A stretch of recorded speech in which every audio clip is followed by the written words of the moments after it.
कृष्णाय वासुदेवाय हरये परमात्मने प्रणतक्लेशनाशाय गोविन्दाय नमो नमः। गोविन्दाय नमो नमः। मन्नाथ श्री जगन्नाथ मद्गुरो श्री जगद्गुरो ममात्मा सर्वभूतात्मा तस्मै श्री गुरवे नमः। तस्मै श्री गुरवे नमः। जगन्नाथ जगन्नाथ जगन्नाथ पाहि मां जगन्नाथ जगन्नाथ जगन्नाथ रक्षा मां। महाबाहो महाबाहो महाबाहो पाहि मां महाबाहो महाबाहो महाबाहो रक्षा मां। जय जगन्नाथ जय जगन्नाथ पाहि मां जय जगन्नाथ रक्षा मां।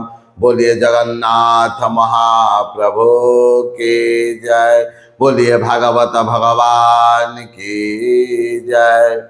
परम पावन परम प्रेममय परम कारुणिक लीलामय इच्छामय कृपामय अशरण शरणदायक मुनिमन रंजन दुखी दुख भंजन अनाथर नाथ पतितर नाथ विश्वनियंता सर्व घट घटवासी प्रभु जगन्नाथंकर अभय चरणारविंदे सर्वप्रथमे ए सेवकर शतकोटि बार प्रणाम।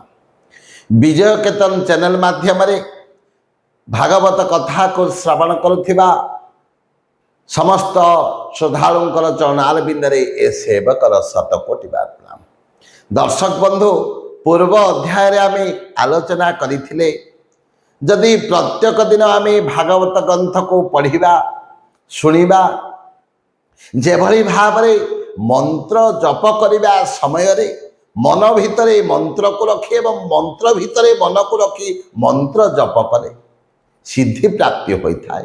ठीक से भली भाव ए संसार रूपक सागर रू पारी हेबाई भागवत ग्रंथ को जदि आम ठीक भाव पढ़ा ताकू बुझीबा आउ जीवन क्षेत्र मध्य जदि प्रयोग करिबा ताहेले निश्चित भाव में आम संसार रूपक सागर रू अक्लेशरे निर्द्वंद्वे निर्विघ्न पारी हेबा एथिरे मात्र संदेह नहीं। कहीं ना गोटे जगार थे प्रवचन चली थाए गोटे घरर शाशुटीए एवं बहुटीए कौन करती प्रत्येक दिन से भागवत प्रवचन को शुणा को जाती। दिने प्रवक्ता जी प्रवचन दौथांती से साधु जनक कहले जीवरे दया आउ नाम रे विश्वास करिवो सबु बेले जीव उपरे दया करिवो एवं नाम उपरे विश्वास करिवो। सेही कथाटी बहुटी शुणिला एवं अत्यंत खुशी लागिला। किछि दिन परे 7 दिन प्रवचन सरिला प्रवक्ता महोदय चलीगले एवं जी जा घर को तो चलीगले कार्य जंजाल जाल भितर समस्ते बांधी हो रही कर्म जंजालमय भितर समस्ते समस्त कार्य लगी पड़े।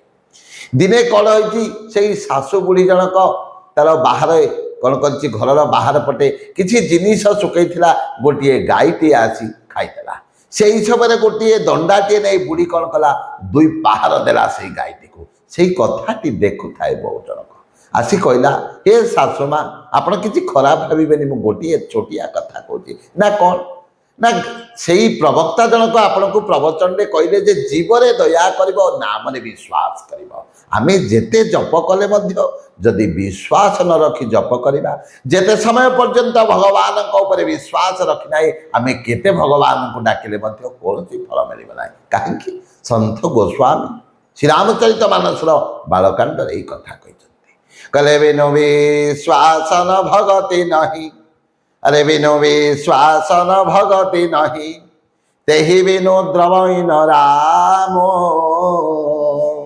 राम कृपा बिनु सपने हो जीवन लह विश्राम। बोलिए सियावर रामचंद्र की जय। जेते समय पर्यंत मनीष मन रे विश्वास आछि नाही ପୂର୍ଣ୍ଣ ସମର୍ପଣ ଆସିନାହିଁ, ପ୍ରେମ ଭାବ ଜାଗ୍ରତ ହୋଇନାହିଁ, ମନରେ ଭକ୍ତି ଭାବ ସଞ୍ଚାର ହୋଇନାହିଁ, ହୃଦୟକୁ ନିର୍ମଳ କରିନାହିଁ, ଆମେ ଭଗବାନଙ୍କର ସାନ୍ନିଧ୍ୟକୁ ଲାଭ କରିପାରିବା ନାହିଁ। ଠିକ୍ ସେଇଭଳି ଭାବରେ ସେଇ ବହୁଜଣକ କହିଲା, ଆମେ ପ୍ରବଚନରେ ଶୁଣିଲେ ଯେ ଜୀବରେ ଦୟା କରିବା, କିନ୍ତୁ ହେ ଶାଶୁମା, ସେଇ ଗାଈଟା ଟିକେ ଖାଇଦେଲା ବୋଲି ତାକୁ ଆପଣ 2 ପାହାର ଦେଲେ, ଗାଈଟା ପଡ଼ିଗଲା, ମୋତେ ବହୁତ ଦୁଃଖ ଲାଗିଲା। ସେଇ ସମୟରେ ସେଇ ଶାଶୁ ଜଣକ କହିଲା, ଦେଖେ ମା, ଆମେ ପ୍ରବଚନକୁ ଯାଉଥିଲେ ଶୁଣୁଥିଲେ, କିନ୍ତୁ ଆସିଲା ବେଳେ ଏପଟ କାନରେ ପୁରେଇ ତାକୁ ସେଇ ପଟରେ ଛାଡ଼ି ଦେବାକୁ ପଡ଼ିବ, କିନ୍ତୁ ଏଭଳି କଲେ ଲାଭ କ'ଣ ମିଳିବ? ଭାଗବତ ଗ୍ରନ୍ଥକୁ ଯଦି ପଢ଼ୁଛନ୍ତି ତାକୁ ବୁଝିବେ, ଆଉ ଜୀବନ କ୍ଷେତ୍ର ମଧ୍ୟରେ ଯଦି ପ୍ରୟୋଗ କରିବା ତାହେଲେ କ'ଣ ହେବ? ଦେବ ଦୁର୍ଲଭ ମାନବ ଜୀବନଟା ଚରିତାର୍ଥ ହେବ, ଧର୍ମ ଅର୍ଥ କାମ ମୁଖ୍ୟ ଚତୁର୍ବର୍ଗ ଫଳ ପ୍ରାପ୍ତି ହେବ। ତେଣୁ ଦର୍ଶକ ବନ୍ଧୁ, ସେଇ ଭାଗବତ କଥାକୁ ମନ ଭିତରେ ମନ୍ତ୍ରକୁ ରଖି ଯେଭଳି ଭାବରେ ମନ୍ତ୍ର ଜପ କଲେ ସିଦ୍ଧି ପ୍ରାପ୍ତି ହୋଇଥାଏ, ଭାଗବତକୁ ଶୁଣିବା ସମୟରେ ମନକୁ ନିର୍ମଳ କରିଦେବେ, ମନ ମଧ୍ୟରୁ ସମସ୍ତ ପ୍ରକାର ବିକାରକୁ ବାହାର କରିଦେବେ, ଭଗବାନଙ୍କର ରାତୁଲ ଚରଣରେ ନିଜକୁ ସମର୍ପଣ କରିଦେଇ ଆମେ ଭାଗବତ ଗ୍ରନ୍ଥକୁ ଶ୍ରବଣ କରିବା ଆବଶ୍ୟକ। କାହିଁକି ନା ସେ ଯେଉଁ ଭାଗବତ ଭ ଅର୍ଥାତ୍ ଭକ୍ତି, ଭ ଅର୍ଥାତ୍ ଭାବ, ମନ ମଧ୍ୟରେ ଭକ୍ତି ଥିବା ଦରକାର, ଆଉ ମନ ମଧ୍ୟରେ ଭାବ ବି ଥିବା ଦରକାର। ଭାବ ଭକ୍ତି ଯଦି ରହି ଭଗବାନଙ୍କୁ ପୂଜା କଲେ, ଭଗବାନଙ୍କର ନାମ କୀର୍ତ୍ତନ କଲେ, ଜପ କଲେ, ନିଶ୍ଚିତ ଭାବରେ ଫଳ ପ୍ରାପ୍ତି ହୋଇଥାଏ। ଦ୍ୱିତୀୟ ହେଲା ଗରେ ଆସିଲା ଆମର ଜ୍ଞାନ, ଆଉ ବରେ ଆସିଲା ବୈରାଗ୍ୟ, ତରେ ଆସିଲା ତତ୍ଵ। ତେଣୁ ଭାଗବତରେ ଅତି ସୁନ୍ଦର ଭାବରେ କହିଲେ ଭଗତି ଜ୍ଞାନ ବୈରାଗ୍ୟ ତହିଁରେ ଅଛି ତତ୍ଵ ଭାଗ, ଆହା ତତ୍ଵ ଜାଣିଲେ ତୁଟେ ଭ୍ରାନ୍ତେ, ଭବ ସାଗରୁ ତରି ଯାନ୍ତେ।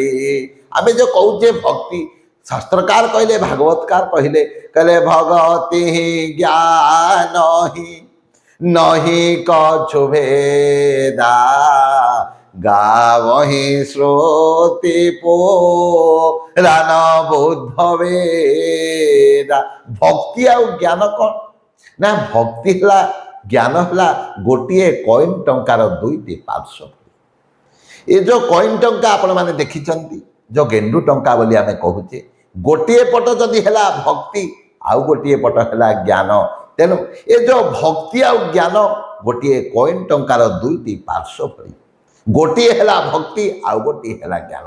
ତେଣୁ ଭଗତି ହିଁ ଜ୍ଞାନ ହିଁ ନହି କଛୁ ଭେଦା, ଗାବହି ଶ୍ରୋତି ପୁରାଣ ବୁଦ୍ଧ ବେଦା। ଭକ୍ତି କ'ଣ କରିଥାଏ? ଭକ୍ତକୁ ନେଇ ଭଗବାନଙ୍କର ଚରଣାର୍ଚିତ କରିଦେଇଥାଏ। ଭକ୍ତି କ'ଣ କରିଥାଏ? ଭକ୍ତକୁ ନେଇ ଭଗବାନଙ୍କର ରାତୁଲ ଚରଣରେ ପହଞ୍ଚି ଦେଇଥାଏ। ଆଉ ଜ୍ଞାନ କ'ଣ କରେ? ଜ୍ଞାନ ନେଇ ଭକ୍ତକୁ ଭଗବାନଙ୍କର ଦ୍ୱାର ଦେଶରେ ପହଞ୍ଚି ଦେଇଥାଏ। ଯଦି ଭକ୍ତି ହେଲା, ଆପେ ଆପେ ଜ୍ଞାନ, ଆପେ ଆପେ ବୈରାଗ୍ୟ ଆସି ପହଞ୍ଚିଯିବ। ତେଣୁ ଶାସ୍ତ୍ରକାର କହୁଛନ୍ତି ଭାଗବତ ଅର୍ଥାତ୍ ଭଗତି ଜ୍ଞାନ ବୈରାଗ୍ୟ ତହିଁରେ ଅଛି ତତ୍ଵ ଭାଗ। ଆମେ ଯଦି ସେଇ ଭାଗବତ କଥାକୁ ପଢ଼ିବା, ଭଲ ଭାବରେ ବୁଝିବା, ଆପେ ଆପେ ତତ୍ଵକୁ ମଧ୍ୟ ଜାଣିପାରିବା। ତତ୍ଵ ଜାଣିଲେ ତୁଟେ ଭ୍ରାନ୍ତି, ଭବ ସାଗର ତରି ଯାନ୍ତି। ମୁଁ ଯେଉଁ କଥା କହିଥିଲି, ପୁରାଣ ପାଇଁ ପୁରାଣ ବର୍ଣ୍ଣିତ ନୋହିଛି, ତା ମଧ୍ୟରେ ହରି କଥା ସମ୍ପୁଟ ହୋଇଛି। ଜାଣି ଶୁଣି ମନେ ଗୁଣି ତାକୁ ଚିନ୍ତା କଲେ, ସେ ମର୍ମ ପାଇବୁ ସିନା ହରି କୃପା ହେଲେ। ଅମୃତ ସମାନ ଆହା ସେ ହରି ବଚନ, ଆନ କଥା ମାନ ସବୁ ଜହର ସମାନ। ତେଣୁ ନିର୍ମଳ ଭାଗବତ ବାଣୀ ଶୁଣି ତରିବେ ଭବୁ ପ୍ରାଣୀ, ଆହା ନିର୍ମଳ ଭାଗବତ ବାଣୀ ଭବୁ ତରିବେ ଭବୁ ସବୁ ପ୍ରାଣୀ।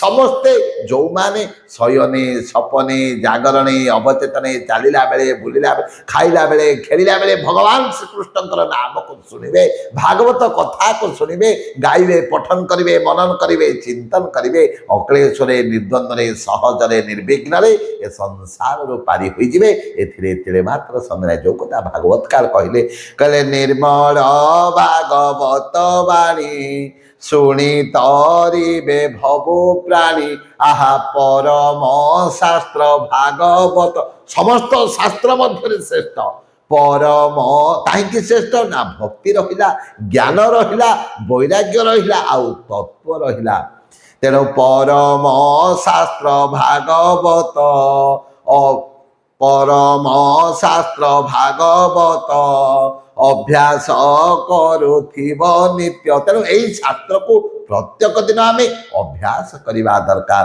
प्रत्येक दिन पढ़ा दरकार प्रभुंकर चरित को भल भाव में पढ़ा दरकार बुझा दरकार संत गोस्वामी हनुमान चालीसा यही कथाटी को रचना कले प्रभु चरित सुनी बेखोरसिया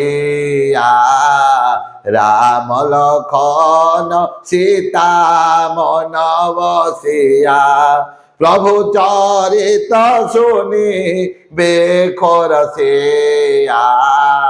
राम लखन सीता मन बसिया से जो प्रभुंकर चरित प्रभु चरित शुणिबे खरसिया राम लखन सीता मन बसिया अरण्य कांड श्री रामचरित मानसर अरण्य कांड यही कथाटी प्रभु कहते प्रकृत में राम किए लक्ष्मण किए माँ जानकी सीता किए कहले सानुजस्य समेत प्रभु कहले सानुजस्य समेत प्रभु सोहत वरन कुटीर ज्ञान वैराग्य भगति जिमि ज्ञान वैराग्य भगति जिमि सोहत धरि शरीर ज्ञान हेले के ज्ञान हेले प्रभु राम आ वैराग्य किए वैराग्य हेले प्रभु लक्ष्मण ताहले भक्ति किए भक्ति हेले माँ सीता तेणु यही चरित को जदि भागवतर प्रत्येक चरित को जदि आम भल भाव में बुझा ताहले कौन हम भगवान श्रीकृष्णकर माँ राधाराणीकर आशीर्वाद प्राप्ति हम कहीं अरण्य कांड में यही कथा तुलसीदास कहले सानुजस्य समेत प्रभु सानुजस्य समेत प्रभु सोहत वरन कुटीर ज्ञान वैराग्य भगति जिमि सोहत धरि शरीर से ज्ञान भक्ति वैराग्य आपे आपे आसीज तेणु भगवान चरित को निर्मल हृदय पढ़ा निर्मल मन जन सोमहि पावा मोरे कपट छल छिद्र न भावा भगवान चरित को पाठ करने समय भागवत को पाठ करने समय भागवत को शुणा समय निज को क्षुद्राति क्षुद्र बोली चिंता करेंगे प्रभुंकर सेवक बोली चिंता करेंगे मन मध्य समस्त प्रकार आविरता कुटिलता जटिलता दुर्बलता काम क्रोध लोभ मद मात्सर्य अहंकार विकार को बाहर करदे हृदयटा को शून्य करदे ताहले कौन हम पूर्ण ब्रह्म आसी हृदय विराजमान करेंगे आज तो समय हो जाए बाणी को यही विराम दबा जय जय जगन्नाथ जय जय जगन्नाथ जय जय।